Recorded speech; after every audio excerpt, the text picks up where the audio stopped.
চলুন ম্যাডাম, আপনাকে পৌঁছে দিই। শুনুন মিস্টার আগুন, আপনি একটা কথা পরিষ্কার করে বলুন তো, আপনি আমার কাছে কি চান? কি চাইবো আপনার কাছে?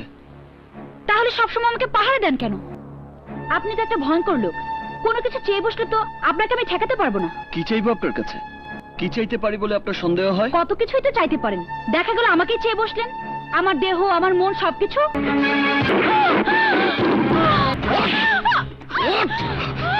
মাপটা আমার কাছে, মাপটা। সরি বল বলছি। সরি।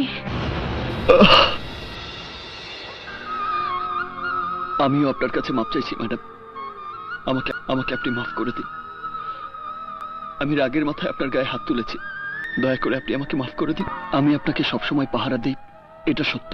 আমার লোকজনও দূর থেকে আপনাকে চোখে চোখে রাখে, যাতে কেউ আপনার কোনো ক্ষতি করতে না পারে। এটা আমারই নির্দেশ। কারণ একদিন আপনি আমার অনেক বড় উপকার করেছিলেন।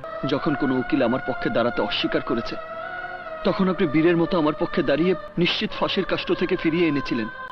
সেদিন থেকে আমি জানতাম আমন খানের লোকজন আপনার এবং আমার ক্ষতি করতে পারে। তাই আমি নিজে যেমন সতর্ক থেকেছি, তেমনি আপনাকেও সবসময় নিরাপত্তা দেওয়ার চেষ্টা করেছি।